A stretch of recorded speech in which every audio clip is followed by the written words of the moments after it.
अरे शेर बूढ़ा हो गया, शिकार करने में बिल्कुल सक्षम नहीं था।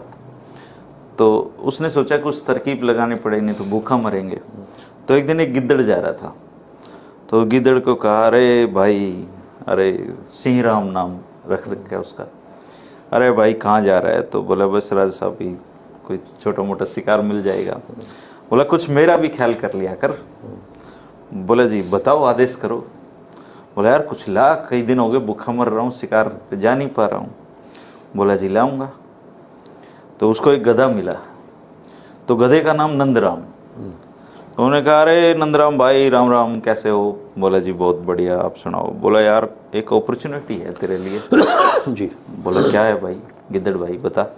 बोला, जंगल का राजा हो गया बूढ़ा, और उसने सोचा कि मैं अपने मरने से पहले किसी को अपना उत्तराधिकारी घोषित कर जाऊं। उसने जो सारी तरह से पता करवाया, तो पता चला कि जो नंदराम गधा है वो सब तरह से योग्य है। तो वो आपसे मिलना चाहते हैं ताकि आपको से चर्चा करके आपको राजा घोषित करा दें। तो गधा बेचारा खुश हो गया। गधा, गिद्दड़ आगे आगे, गधा पीछे पीछे।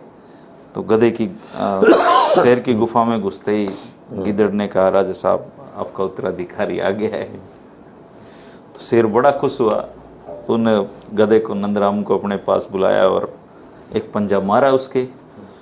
तो पंजा पूंछ पे लगा, पूंछ टूट के गिर गई। तो गिद्दड़ में इतना, गधे में इतना दिमाग तो था ही कि क्या हो रहा है। तो वो भागा जी दुलत्ती मार के, वो बहुत दूर निकल गया, लेकिन पूंछ राजा के शेर के हाथ में आ गई। बोला, यार ये तो हाथ आया हुआ शिकार चला गया। बोला, जी कोई बात नहीं, मैं मना के लाता हूँ। वो फिर गया। बोला, यार तू भाग क्यों आया? बोला, यार वो मुझे खा जाता, मेरा पूंछ पाट लिया वो नहीं। अरे बोला, भाई तू कभी राजा की नेक नीति को नहीं समझ सकता। राजा ने सोचा, जब तू सिंहासन पे बैठेगा तो तेरा ये जो गंदा सा पूंछ है ये गंदा लगता, इसलिए उसने इसको उखाड़ा है, तो वापिस चल। गधा फिर वापिस आ गया जी। तो इस बार शेर ने पंजा मारा उसके सिर पे, तो वो जो कान है वो शेर के हाथ में आ गए। फिर वो आ गया गधा, फिर वो गिद्दड़ उसके पीछे का। वो गिद्दड़ भी बड़ा नाराज हो, यार मरवा दे, तू तो मेरे को बिल्कुल खत्म करवाना चाहता है। बोला, नहीं भाई, वो मुकुट तेरे सिर पे रखा जाएगा, तेरे कान बड़े हैं तो मुकुट नहीं आता, बाधा होगी। तो मुकुट के लिए तेरे कान उखाड़े हैं, राजा को तू गलत मत सोच। वो नंदराम फिर वापिस आ गया जी, बुढ़ा बुढ़ के ले आया उसने गधा।